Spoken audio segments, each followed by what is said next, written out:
오늘은 주일이면서 또 특별히 지키는 맥주절입니다.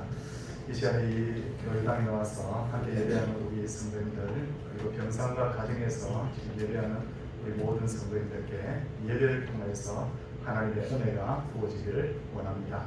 묵상 기도함으로 예배를 시작하겠습니다.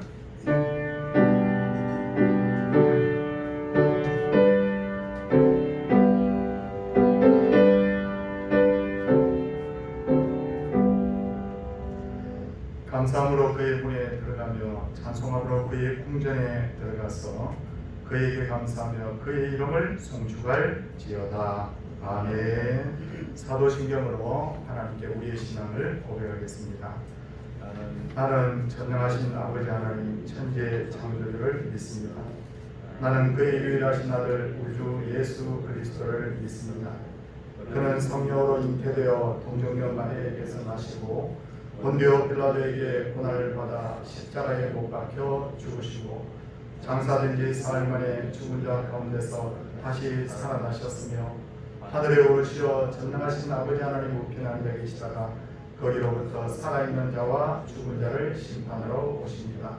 나는 성령을 믿으며 거룩한 공교회와 성도의 교제와 죄를 용서받는 것과 몸의 부활과 영생을 믿습니다. 아멘. 찬송 91장입니다.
기도를 인도하시도록 하겠습니다.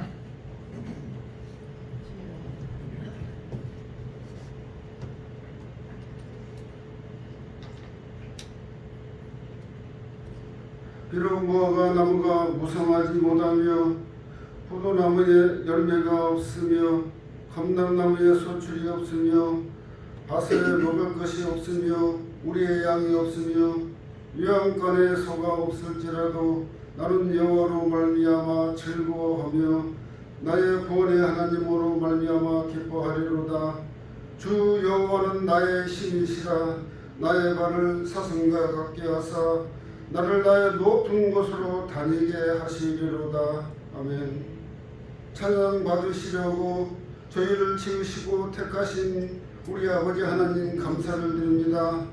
나의 하나님 나의 하나님은 믿음의 자식을 사랑하사 세상의 것으로 주시기보다 하나님의 더 좋은 것으로 사랑하여 주시니 하나님 아버지 진심으로 감사를 드립니다.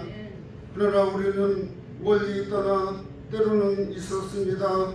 처량하고 고나고 슬플 때도 아버지 품 안을 아버지 떠나 있을 때도 또 잊을 때도 있었고 아버지 그 사랑을 알려고 아버지 하나님 아버지 알려고 묵상하지 않고 아버지 품을 찾지도 아니하며 아버지 그리워하지도 않고 날마다 죄악 가운데 머물러 있습니다. 하나님 아버지 우리의 죄악을 용서하여 주시기를 원합니다.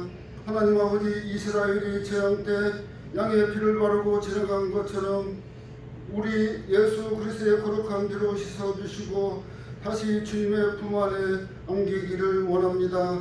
그래도 주님의 시대는 넉넉한 삶 속에서 아버지 살아가고 있습니다. 그래서 하나님 아버지를 전심으로 찾지도 않았는지도 모릅니다. 아파도 믿음이 없어서 어려워도 교만하여서 찾지도 묻지도 않았습니다. 내 마음대로 살았습니다. 참 좋으신 하나님이신 줄 몰랐습니다. 나의 아버지 하나님 알기를 원합니다.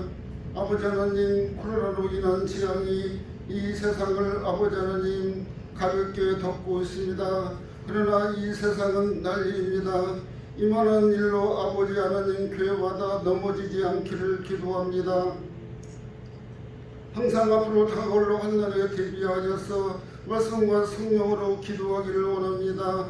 다 앗아간다 하여도 주님의 포도나무 안에서 가지에서 떨어지지 아니하도록 하나님 붙들어 주시고 주님만을 섬기며 나아갈 수 있도록 오직 믿음을 허락하여 주시기를 간절히 빌고 원합니다.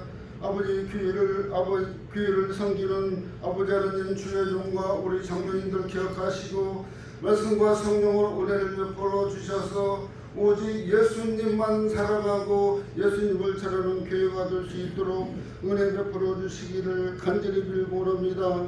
주일학기를 기억하시고 불쌍히 여겨 주옵소서. 우리 예수님께서 말씀으로 저들을 사랑하시고 아버지 가르쳐 주시기를 원합니다. 젊은 날의 청년들을 기억하시고 믿음을 허락하여 주시기를 우리 하나님 아버지 간절히 빌고 원합니다. 병세에 아프고 힘들어 하시는 성도들을 기억하시고 불쌍히 여겨주시기를 원합니다. 예수님의 옷자락 만지기를 원합니다. 기력이 없어 누워있을 때 나의 침상이 예수님 앞에 놓여지기를 원합니다. 실로움에 들어갈 힘도 없을 때 믿음도 없을 때 아버지 하나님 다윗의 자신이여 우리를 불쌍히 여겨주시고 아버지 치료하여 주시기를 우리 하나님 아버지 간절히 빌고 원합니다. 믿음대로 되어지는 은혜가 있기를 간절히 빌고 원합니다. 예수님의 침세에 나타나기를 원합니다. 위로하여 주시기를 원합니다. 아버지 하나님 다른 사람 찾지도 않았습니다. 예수님밖에 모릅니다. 은혜와 자비를 베풀어 주셔서 저들을 치료하여 주시기를 우리 하나님 아버지 간절히 빌고 원합니다. 병 낫기를 원합니다. 하나님 기억하여 주시고 은혜와 자비를 베풀어 주옵소서. 오늘도 하나님 영광을 위해 있사오니 오늘도 아버지 하나님 믿음으로 하나님께 영광을 드리고 내가 나와서 예수를 찾아는 아버지 하나님 귀한 은혜를 베풀어 주시기를 하나님 간절히 빌고 원합니다. 오늘도 아버지 하나님 은혜로 예배드리기 원합니다. 마당만 받고 가는 아버지 하나님 이 시간이 되지 않기를 원합니다. 전심으로 하나님 만나는 시간이 될 수 있도록 은총을 베풀어 주옵소서. 감사드리며 예수님의 이름으로 기도합니다. 아멘.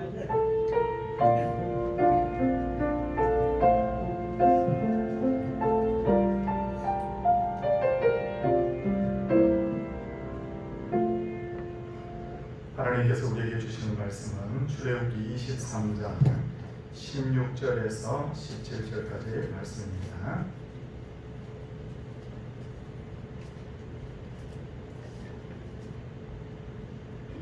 (23장) 16절 17절 말씀 제가 봉독하도록 하겠습니다. 맥주제를 지키라. 이는 내가 수고하여 밭에 뿌린 것의 첫 열매를 거두니라. 수장일을 지키라. 이는 내가 수고하여 이룬 것을 연말에 밭에서부터 거두어 저장하니라. 내 모든 남자는 매년 3번씩 주 여호와께 보일지니라. 아멘. 정인수 지사님께서 하나님께 협성으로 영광을 돌려드리도록 하겠습니다.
요즘 집에서 애완동물 혹은 반려동물을 기르는 사람들이 많은데 들리는 말에 의하면 개를 키우는 것보다 고양이를 키우는 것이 대체적으로 더 힘들다고 합니다. 제가 상식적으로 알기는 고양이가 개보다 더 깨끗한 걸로 아는데 왜 사람들이 개보다 고양이를 키우는 것이 더 힘들다고 하는가? 그 이유 중에 하나는 개는 9가지를 대충 해주다가도 한 가지 잘해주면 이렇게 하면 꼬리를 치면서 오는데, 고양이는 9가지를 잘 해주다가도 한 가지를 잘못하면 금방 토라지기 때문이랍니다. 성경을 보면 강아지형의 교인이 있는가 하면 또 고양이형의 교인도 있는데, 고양이형의 교인은 가나안 땅을 정탐할 때 10명의 정탐꾼처럼 그동안 그렇게 큰 하나님의 은혜로 살았지만, 그러나 정작 힘이 든 일을 만나자 하나님을 원망했지 않습니까? 그에 반해서 강아지형의 교인이었던 여호수아 칼렙은 작은 것으로 감사할 줄 알았는데, 하나님은 우리가 여호수아와 칼렙처럼 정말 하나님의 은혜를 잊지 않고 감사하기를 원하고 계십니다. 그래서 하나님께서는 출애굽한 이스라엘 백성들이 시내산에 다다랐을 때 3가지 절기를 지키라라고 말씀하셨는데, 그 첫 번째 절기가 유월절, 그리고 두 번째 절기가 오늘 우리가 지키는 맥추절, 그리고 세 번째 절기가 바로 수장절입니다. 유월절은 애굽에서 탈출하여서 하나님의 친백성, 이제 본격적으로 하나님의 백성 된 것을 바로 기념하고 감사하는 절기고, 맥추절은 첫 열매를 거둔 것을 감사하는 절기고, 수장절은 가을에 곡식을 들여서 수장, 그게 무슨 말입니까? 그 곡식을 창고에 드리는 것을 감사하는 절기라는 거죠. 이 3가지 절기가 모두 바로 감사에 초점이 맞춰져 있다는 것을 알 수가 있어요.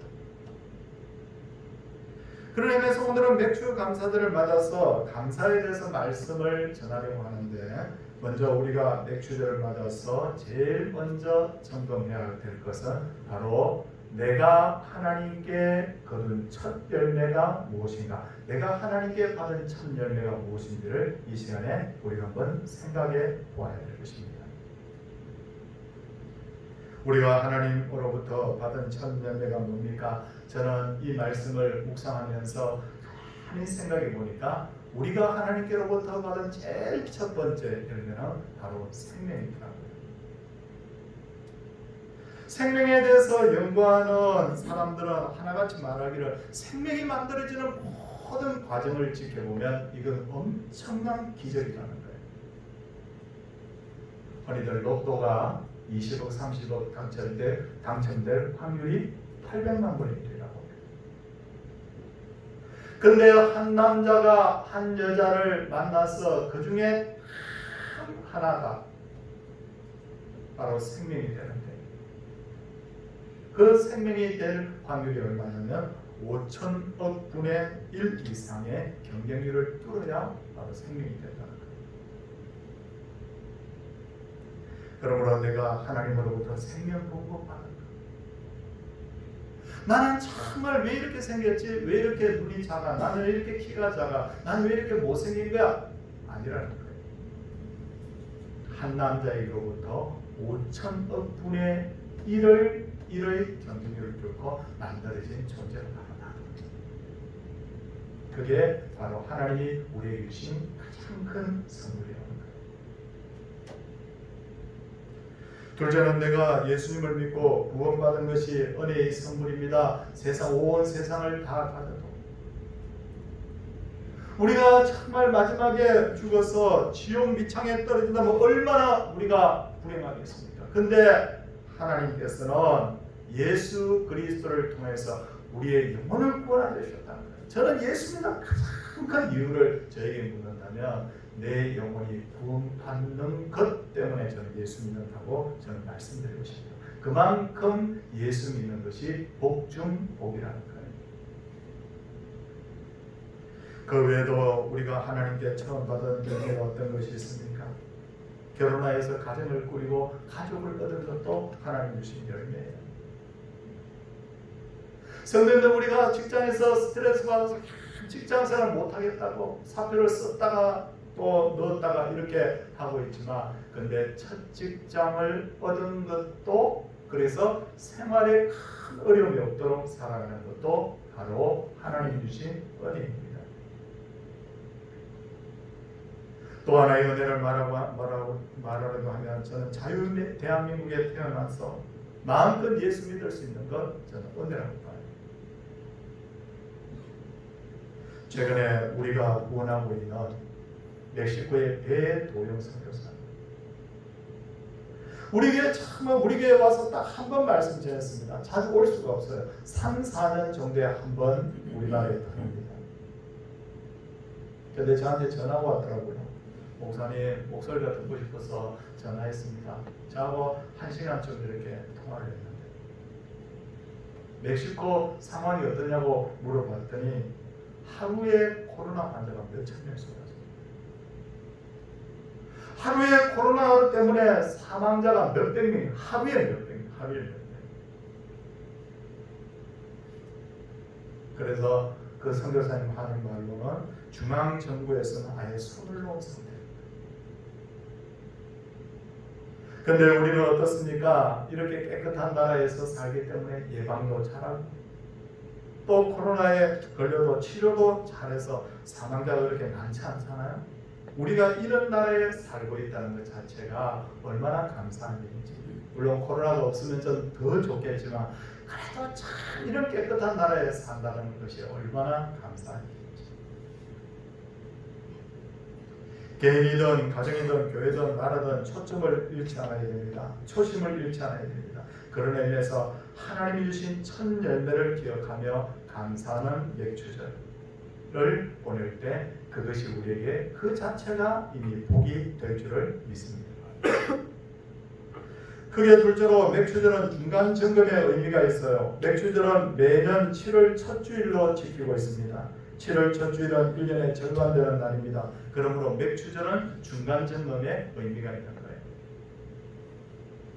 그러므로 우리도 맥주절을 맞아서 자신의 신앙을 점검해 보면서 지난 6개월간 나의 신앙이 얼마나 성장했는지를 객관적으로 점검해 볼 필요가 있어요. 우리가 제일 먼저 점검해야 될 것이 뭐냐면 나의 신앙의 자세. 나의 신앙의 자세인데 신앙에는 3단계가 있습니다. 첫 번째 단계는 받는 단계, 두 번째 단계는 뭡니까? 감사하는 단계, 세 번째 단계는 뭡니까? 드리는 단계입니다. 받는 단계는 뭐냐면 구원받고 은혜받고 복을 받는 단계. 이런 분들의 기도를 들어보면 기도에서부터 계속해서 이 단계에 머무는 사람들은 하나님 주세요, 주세요, 뭘 주세요 하는 기도를 많이 합니다. 그런데 신앙의 다음 단계는 뭡니까? 감사하는 단계죠. 이 단계에 이른 사람은 자신이 받은 은혜를 생각하면서 하나님께 영광 돌리면서 하나님 앞에 감사를 한다는 거예요. 그리고 세 번째 단계가 되면 하나님이 내게 원하는 것이 뭘까? 어떻게 하면 하나님을 기쁘시게 할까? 성전의 세 번째 단계가 뭐냐면 바로 하나님 앞에 드리는 단계인데 이는 마치 어린아이가 성장하는 것과 비슷하죠. 어린아이가 어렸을 때 어떻게 합니까? 엄마 주세요, 아빠 주세요. 계속 뭐 달라는 이야기를 하다가 어느 날 조금 철이 들기 시작하면 엄마 아빠가 우리 엄마 아빠한 게 너무 좋아요. 감사하잖아요. 근데 아이도 나이를 먹게 되면 부모님을 기쁘시게 하려고 애를 씁니다. 저도 마찬가지예요. 걱정거리가 있으면 일부러 말씀을 잘 안 드리게 되더라고요. 좋은 일이 있으면 제일 먼저 알리게 되더라고요. 어떻게 하면 부모님 마음 편하게 해드릴까? 어떻게 하면 부모님 마음을 기쁘게 해드릴까? 이게 3단계. 미가 선지자는 3단계 신앙을 바로 최고의 신앙 드리는 단계의 신앙을 가지고 있었는데 그가 기록한 기도를 보니까 이런 내용이 나옵니다. 내가 무엇을 가지고 여호와 앞에 나아가며 높으신 하나님께 경배할까? 내가 번정불로 일련된 송아지를 가지고 그 앞에 나아갈까? 어떻게 하면 하나님 기쁘시게 할까? 어떻게 하면 하나님 좋아하는 신앙생활을 할까? 이 교회를 통해서 내가 어떤 유익을 얻을까? 이것이 아니라 내가 어떻게 하면 하나님을 기쁘시게 할까? 이 3단계 신앙에 바로 미가가 있었던 거죠. 성도들 지금 우리의 신앙 단계는 어떤 단계입니까? 나는 올해 예수 믿었으니까 나는 신앙 단계가 높을 거야. 아닙니다. 어떤 사람은 신앙의 단계가 오히려 시간이 가면 갈수록 거꾸로 신앙이 자라기도 합니다. 성도님들께서 잘 아시는 대로 미국을 건국한 청교도 기독교인들, 그 청교도 기독교인들은 1620년에 메이플라워를 타고 117일간 항해를 한 끝에 12월 26일 미국의 폴리머스라는 곳에 도착을 했죠. 긴 항해 그리고 굶주림 추위 때문에 처음 출발했던 사람들의 3분의 1 이상이 얼어 죽거나 굶어 죽거나 병들어 죽었어요. 신대륙에 딱 도착을 했는데 먹을 게 있습니까? 뭐가 있습니까? 아무것도 안 되는 거예요. 그런데 놀랍죠? 인디언들이 그들을 찾아와가지고 먹을 것을 주고 농사지을 씨앗을 공급해 주었고, 다음에 추수 때 추수한 것을 가지고 인디언들을 다 초대를 해서 그들과 함께 기뻐하면서 함께 하나님 앞에 예배를 드렸대요. 이게 추수감사들의 유래죠.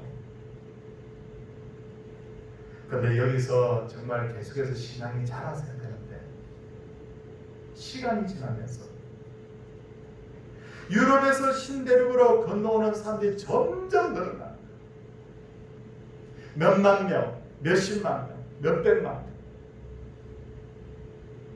그래서 이들은 마을을 이루고 안정된 생활을 하게 되면서 서서히 이 사람들은 감사의 마음을 잃어버리게 됩니다. 그때부터 이 사람들은 인디안들을 잔인하게 죽이기 시작해요. 그들의 땅을 빼앗기 시작해요. 어떤 학자의 연구에 하면 그렇게 해서 죽인 인디안들의 숫자가 3천만 명 정도. 그냥 뭐 서구 영화에 나오는 그런 정도가 아니라 3천만 명 죽였다. 후세의 청교도들의 신앙은 처음 신대륙을 밟았던 초기에 그 청교도들의 신앙은 못했던 거죠. 영적으로 나태해지니까 감사의 마음이 사라집니다. 감사의 마음이 사라지다 보니까 탐욕의 사람들이 되는 거예요.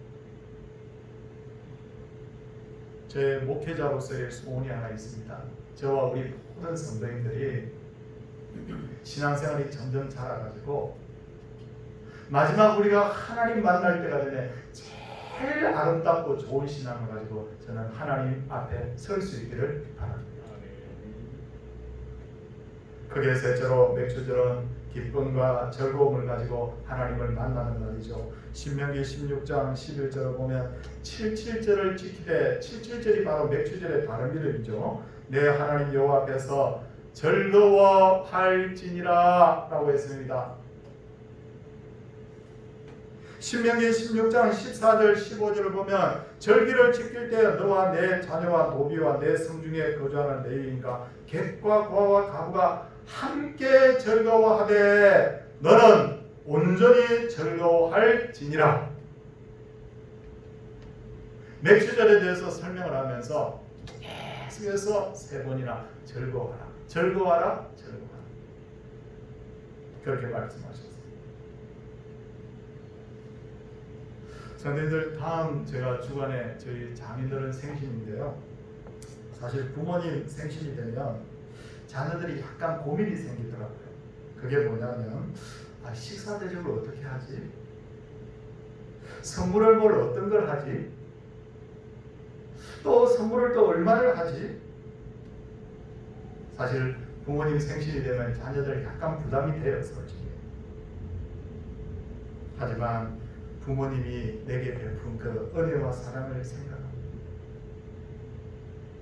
그 부담 따위가 아무 부담이 될 수가 없어요. 정말 나를 낳아주시고 나를 길러주신 그 부모님의 그 은혜와 사랑을 생각하면 정말 이런 부모님이 내 부모님이라는 게 얼마나 감사한지 기분이 좋고 막 마음이 행복해지는 거예요. 그 사랑과 그 은혜에 비하면 내가 대접하는 식사와 선물은 아무것도 아니라는 것을 알기 때문에 맥주절이 우리에게 진정한 기쁨과 즐거움이 되려고 하면 하나님이 내게 베푸신 그 은혜와 사랑을 우리가 생각해야 돼요. 매추절인데 내가 어떻게 하나님 앞에 내가 헌물을 얼마나 드리지? 나 매추절인데 오늘 어떻게 해야 되지? 그런 차원에서 머물면 즐거움이라는 건 없습니다. 하나님이 나에게 생명 주셨구나. 하나님이 나에게 이렇게 예수 믿게 하셨구나. 나를 택정하여 부르시고 나를 창세전에 나를 택정하여 부르셨구나. 내가 오늘 죽어도 내가 천국에 간다니 얼마나 감사한 일이야. 성도님들, 오늘 이 맥주절이 하나님의 은혜와 그 사랑을 생각하면서 즐거워하고 기뻐하는 그런 맥주절이 되기를 소원합니다. 그게 넷째로 맥주절은 진정한 감사의 날이 되어야 됩니다. 영국의 주석가인 매튜엘리라는 분이 있는데 굉장히 유명한 분이에요. 이분은 말하기를 감사는 더하기 같고 원망과 불평은 빼기 같다. 다시 말씀드립니다. 감사는 무엇과 같다고요? 더하기. 불평과 원망은 뭐죠? 빼기와 같다. 저는 이분이 적어놓은 이 글을 읽으면서 머리로는 이해가 되는데 사실 가슴에 잘 닿지는 않았는데, 근데 나이가 조금 덜면 들수록 그 말이 맞구나, 정말 통찰력 있는 말이구나 하는 것을 많이 지금 느끼고 있어요. 제가 아는 장로님 한 분이 계십니다. 저하고 또 이렇게 교류를 하시는 장로님인데, 그 장로님은 그렇게 아주 특별한 것이 별로 없는 분이에요. 근데 저희 아내와 함께 그 가족들을 바라볼 때마다 저 아내와 함께 항상 하는 말이 있어요. 참 부럽다. 너무 좋아 보인다. 왜 그런가 하면 그 집에 장로님 4분과 자녀 3이 있는데 감사와 긍정의 사람. 가족들의 얼굴이 늘 웃어요. 아니 저분들은 도대체 안 좋은 일이 없나? 걱정거리가 없나? 이야기를 들어보면 여러 가지 걱정들을 또 걱정거리들이 있어요. 그런데도 항상 감사해, 항상 고맙대, 늘 번글번글 이렇게 웃어요. 이 가족들의 특징이 뭐냐면 다 건강합니다. 왜 건강할까요? 스트레스가 없습니다. 이 가족들은 자녀들이 탈선할 염려가 없어요. 왜 탈선 안 합니까? 이 집 아이들이 제가 한 번씩 그 가정에 방문하면 뭐라고 말해요? 목사님, 우리 가정 참 좋죠. 우리 집 참 좋죠. 그래요. 애들이 그래요. 집이 너무 좋다는데 그 집에서 아이들이 탈선을 한다? 그럴 확률은 거의 없죠. 가족들이 에너지가 넘치고 집안의 분위기가 넘치죠. 그럴 때 제가 이 생각이 든 거예요. 감사는 더하기라는 말이 바로 이런 말이구나. 스트레스 왕창 받으면요, 공연히 몸에 병이 생겨서 병원 가야 돼. 부부가 다투고 자녀들과 이렇게 막 자녀들이 탈선하면 엉뚱한데 그냥 자꾸 물질을 허비하게 되는데, 감사를 하고 그렇게 하나님의 은혜라고 늘 생각하니까 그런 게 없는 거예요. 그런 게 없는 거예요. 진짜 감사는 더하기고 불평과 원망은 빼기가 맞구나. 저는 그 생각합니다. 내 주변의 사람이 어떤 사람인가를 알려면 그 사람과 장시간 여행을 해보면 된다고 하죠. 여행은 신나게 떠나는 것이지만 그러나 정작 여행을 가면 굉장히 불편해요. 먹는 것 불편하고 자는 것 불편하고 행동에 제약을 받습니다. 공동체 생활이니까. 그러다 보니까 서서히 짜증이 납니다. 어떤 분은 여행 가면 3일째 짜증을 내고 어떤 사람은 일주일째 짜증을 내고 그럽니다. 그래서 저도 여행 가면 저를 한번 관찰을 해봅니다. 나는 며칠 만에 짜증이 날까 생각해 보면요, 저도 어떤 데 보면 짜증이 날 때가 있어요. 그러면 제가 속으로 이렇게 이야기합니다. 너는 며칠짜리야. 그렇게 제 생각을 해요. 성도님들, 여행 가서 불편을 겪을 때 그 사람의 내면이 나옵니다.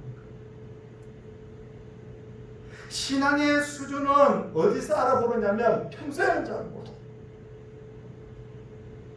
신앙의 수준이라는 것은 감사의 수준과 일치합니다. 평안할 때 감사하는 것이 아니라 정말 어렵고 힘들 때 얼마나 감사하는가가 진짜 그분의 신앙의 수준인 거예요.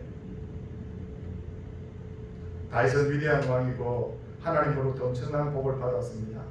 그래서 우리는 하나같이 다윗을 동경합니다. 근데 다윗만큼 고생을 많이 한 사람 누가 있어요? 욥 정도 되고 요셉 정도 돼야 고생했다고 할 수 있겠죠. 다윗과 비교할 수 있겠죠. 다윗은 아버지와 형들에게 인정받지 못했어요. 아무도 알아주지 않는데 골리앗과 목숨을 걸고 싸워야 되고, 사울에게 충성했지만 사울이 다윗의 가정을 깨뜨려 버리잖아요. 그 아내를 빼앗아서 다른 남자에게 줘버리잖아요. 이런 나쁜 사람은 어디 있습니까? 다윗이 잘못을 한 것이 없는데도 불구하고 그를 죽이려고 10년간이나 그를 쫓아다닙니다. 믿었던 아들과 신하들로부터 배신당하고 그렇게 예뻐했던 딸이 욕보게 됩니다. 근데 다윗이 뭐라고 고백합니까? 시편 116편 12절에 보니까 내게 주신 모든 은혜를 내가 여호와께 무엇으로 보답할까? 내가 전심으로 여호와께 감사하나이다. 그렇게 말합니다. 그리고 다윗은 4,000명의 찬양대를 조직했어요. 그 중에 280명은 특별 찬양대원으로 세워서 하나님을 찬양합니다. 그리고 많은 시를 지어서 감사의 노래를 불렀는데 그 감사의 노래가 약 70여 편이에요. 우리가 다윗을 위대한 신앙인이라고 보는 이유가 바로 그런 거예요. 평안하고 좋을 때 감사한 정도가 아니라 진짜 어려워요. 광야의 길을 걸으면서 먹고 마실 것을 찾아서 헤매면서 수없는 죽음의 고비를 넘어서면서 하나님, 저 하나님 때문에 전심으로 감사합니다. 이게 바로 다윗의 신앙의 수준입니다. 힘든 여행에서 그 사람의 내면의 수준을 알 수 있듯이 고난 중에서 얼마나 감사할 수 있느냐가 바로 그 사람의 영적 수준이 되는 거예요. 어떤 분이 살면서 고난을 많이 겪었습니다. 처음에 하나님 원망했어요. 근데 신앙이 자꾸 자라면서 그 사람의 마음이 달라지기 시작하는데 그 달라진 마음 가운데 글을 쓰게 됐는데 글이 조금 길어요. 그래서 제가 앞부분만 조금 제가 읽어드리도록 하겠습니다. 하나님, 병들게 하심을 감사합니다. 그 병으로 말미암아 인간의 연약함을 아는 기회가 되기 때문입니다. 하나님, 가끔은 고독의 수렁에 버려진 채로 살게 하심을 감사합니다. 그 순간에 저는 하나님과 더 가까워지기 때문입니다. 하나님, 제 인생의 일들이 계획대로 되지 않고 틀어지게 하신 것을 감사합니다. 저의 교만이 꺾이는 기회가 되기 때문입니다. 하나님, 아들, 딸이 걱정거리가 되고 배우자가 힘들게 느껴지기도 하고 부모와 형제들이 진처럼 느껴지게 하심을 감사합니다. 어려움의 골짜기를 지날 때마다 인간된 보람을 느끼기 때문입니다. 저는 이 기도 제목 쭉 이렇게 있는데 전 세 번째가 제일 마음에 와닿더라고요. 하나님, 계획한 일들이 틀어지게 하심을 감사합니다. 저의 교만이 꺾이는 기회가 되기 때문에. 그리고 내 마음대로 되지 않는 것이 정말 나를 자꾸만 겸손하게 하는 거예요. 내가 자식들을 이렇게 키워야지. 내가 앞으로 인생을 이렇게 가야지. 근데 그대로 잘 안 될 때가 많아요. 근데 가만히 생각해 보니까 그렇게 됐으면 얼마나 교만하겠습니까? 근데 꺾고 낮추니까 하나님 은혜로 삽니다. 이렇게 되지 않습니까? 저는 참 이 기도 제목이 마음에 오더라고요. 노르웨이에서 전해지는 이야기가 하나 있는데 오래전에 사탄 마귀가 노르웨이다가 창고를 하나 만들어 가지고 그 창고에 미움, 슬픔, 눈물, 탄식, 다툼이라는 씨앗들을 가득 채워 넣었다고 합니다. 그래서 이 사탄 마귀가 그 창고에 있는 미움, 슬픔, 눈물, 탄식, 다툼의 씨앗을 시간이 있을 때마다 말에 탁 뿌리니까 말마다 그냥 막 미움과 슬픔과 눈물과 탄식과 다툼이 그냥 날마다 일어나는 거예요. 근데 사탄 마귀가 어느 날 깜짝 놀랐대요. 왜냐하면 어떤 말에는 아무리 씨앗을 뿌려도 그 씨앗이 자라지를 않더라는 거예요. 그 말의 이름이 뭐냐면 감사의 마음. 다툴 일이 막 있습니다. 아내와 다툴 일이 막 있어요. 근데 감사하는 거예요. 하나님, 저하고 좀 성격이 안 맞지만 이 아내를 챙겨주신 거 감사합니다. 오! 무슨 일을 다툴 일이 사라진 거예요. 자녀 때문에 막 스트레스 막 받습니다. 하나님 앞에 눈물 흘리면서 탄식해야 되는데 하나님, 그래도 이 자녀들을 주신 거 얼마나 감사한지 몰라요. 씨앗이 자라지를 않는 거예요. 사랑하는 우리 성도님들, 모든 우리 성도님들의 가정이 감사의 가정이 되어서 미움, 슬픔, 눈물, 탄식, 다툼이 자리 잡지 못하는 그런 은혜가 있기를 주의 이름으로 소원을 드립니다. 골로새서 2장 7절 말씀을 보면 그 안에서 뿌리를 박으며 세움을 받아 교훈을 받은 대로 믿음에 서서 감사함을 넘치게 하라고 했습니다. 그런데도 우리나라 말에 이런 말이 있습니다. 과하면 부족한 것만 못하다. 들어보셨습니까? 이 말 맞잖아요. 재주도 너무 많으면 그 재주 때문에 사람이 망합니다. 돈이 주체할 수 없을 만큼 많아지면 그 돈 때문에 타락하죠. 음식을 너무 많이 먹으면 탈이 나거나 건강을 해칩니다. 뭐든지 과하면 부족한 것만 못하는 거예요. 맞죠? 근데 다시 이 성경 말씀 한번 제가 읽어볼게요. 뭐라고 되어 있느냐면요, 그 안에 뿌리를 박으며 세움을 받아 교훈을 받은 대로 믿음에 굳게 서서 감사함을 넘치게 하라. 다른 말로 하면 뭐냐면 다른 건 다 넘치면 안 되는데 뭐는 넘치면 된다? 감사는 넘치면 된다. 목사님 우리 가정은요 감사가 너무 많아서 너무 많아서 우리 집 못 살 것 같아요. 감사가 너무 많아서 우리 집 문제예요. 이런 거 없다는 거예요. 여보 감사해. 얘들아 너무 감사해. 엄마 아빠 너무 감사해. 성도님들 너무 감사합니다. 목사님 너무 감사합니다. 감사함은 넘치면 넘칠수록 그 가정과 교회는 더 건강하게 될 줄을 믿습니다. 사랑하는 성도님들, 사회학자 스탠이라는 분은 이렇게 말했습니다. 이 시대에는 암보다 더 무서운 질병을 앓고 있는데 그것은 감사 불감증입니다. 이 시대는 암보다 더 무서운 질병을 앓고 있는데 그것은 감사 불감증입니다. 저는 이 말씀을 준비하면서 이 말씀을 보면서 누가 적어놓은 이 내용을 책을 통해서 접하면서 얼마나 감사할 것이 많은데 감사 불감증에 걸린 시대가 바로 우리 시대구나. 저는 그런 생각을 했었습니다. 사랑하는 성도님들, 이 시간 귀한 맥주제를 받아서 하나님께서 우리 모두에게 감사가 넘치는 인생이 되어서 감사 때문에 정말 행복이 무엇인지를 날마다 경험하는 가정, 인생, 그런 교회가 되기를 주의 이름으로 축원을 드립니다. 이 시간은 우리 평소에는 모든 헌금을 교회당에 들어오시면서 하지만 맥주 감사임으로 이렇게 특별한 순서를 가지고 있습니다. 혹시 들어오시면서 맥주 감사임을 하신 분들은 관계없습니다. 우리 헌금에 수정될 분 두 분만 앞으로 좀 나와주시기 바랍니다.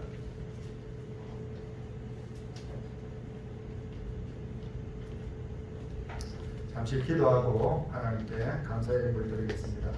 주님 감사합니다. 하나님께 받은 은혜를 세워보며 이 시간 감사의 예물을 드리고자 합니다. 받으시고 아벨의 제물같이 여겨 주옵소서. 예수님의 이름으로 기도드리옵나이다. 아멘. 찬송하겠습니다. 589장입니다.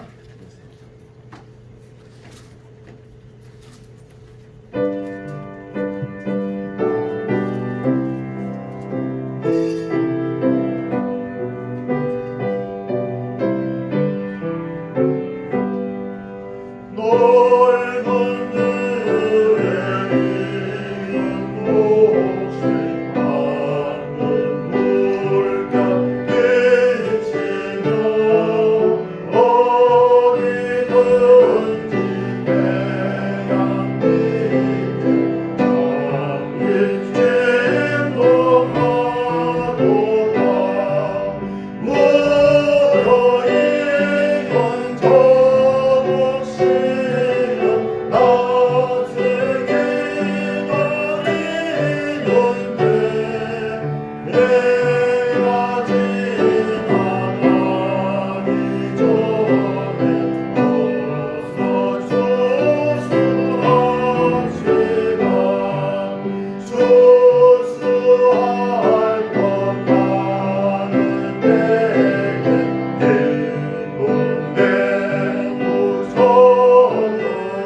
감사합니다.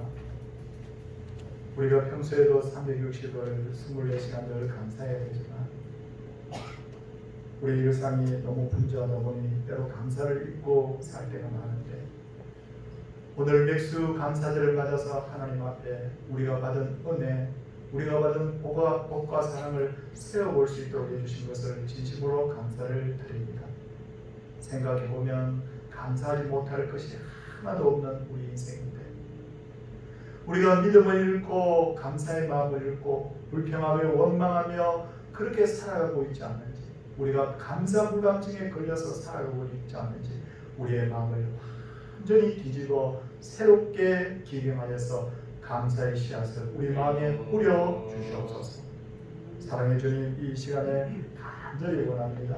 감사함으로 개인의 삶이, 가정이, 교회가 완전히 감사의 열매로 충만하게 하여 주시옵시고 이를 통하여서 더하여 주시는 복이 우리 개인과 가정과 교회 날마다 넘치게 하옵소서.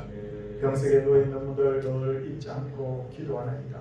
하나님, 이 시간에도 그들을 찾아가 주시고 또 코로나 때문에 또 질병 때문에 이 자리에 나오지 못하는 분들 하나님 그 믿음이 식어지지 않게 하여 주시고 오히려 하나님을 향한 그 사랑이 뜨거워질 수 있도록 주님 도와주시옵소서.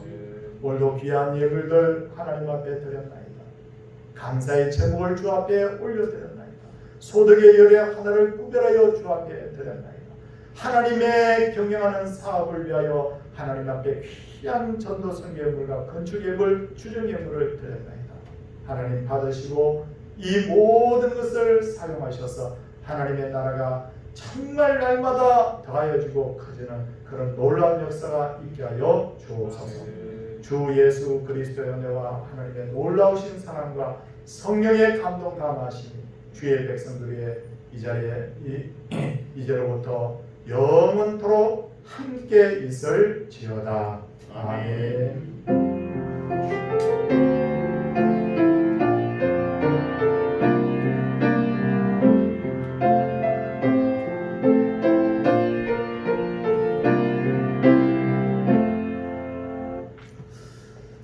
우리 성도님도 오늘 맥주감사 주일이죠. 저는 한 주일 동안 이 말씀을 준비하면서 제가 이 말씀을 준비하면서 참 은혜가 되더라고요. 내가 참 감사하지 못하고 살았던 적이 많구나 그런 생각이 들었는데 오늘 이 말씀과 예배를 통해서 우리의 감사의 마음이 조금이라도 더 은혜의 마음 또 열매 맺는 마음이 되기를 바랍니다. 코로나 예방 차원에서 우리가 어떻게 하면 조금 더 안전하게 요즘 뭐 어떤 교회는 마스크도 안 하고 막 이렇게 예배 드리고 하다가 또 뭐 코로나 환자가 나오고 확산이 되고 이렇게 하기도 하는데 어떻게 하면 저희는 더 철저하게 안전하게 예배를 드릴까 이렇게 생각을 하고 있고 소독하고 문 손잡이를 다 닦고 소독기하고 다 닦고 하면서 저 같이 사용하는 저 성경도 여러 사람 손이 닿고 이러면 그것도 조금 당분간 사용하지 않는 것이 안 좋겠냐는 그런 생각이 들었습니다. 그래서 당분간은 공용 성경을 좀 한 곳으로 좀 이렇게 치워놨습니다. 그렇게 이해하시고 조금 불편하더라도 안전한 게 좋잖아요, 그렇죠? 그리고 오늘 맥주 감사절이니까 뭐 평소 같은 경우 우리 식사도 좀 잘 준비하고 뜻도 좀 하고 뭐 이렇게 하는데 오늘 음식물 나누지 않는 것이 훨씬 좋겠다 그 생각이 들었습니다. 왜 아무것도 없어 섭섭하게 이렇게 생각하지 마십시오. 안전을 위해서 안전한 게 좋잖아요. 그래서 그렇게 한 것이니까 이해해 주시고 오늘 성찬식도 그런 차원에서 하지 않았습니다. 잘 이해해 주시고 협력해 주시기를 바랍니다. 성도들 옆에 이렇게 우리 얼굴 바라보면서 우리 함께 인사하는데 병상에 계신 분들, 가정에서 예배드리는 분들, 제가 화면 쳐다보고 같이 인사합니다. 인사하도록 하겠습니다. 할렐루야.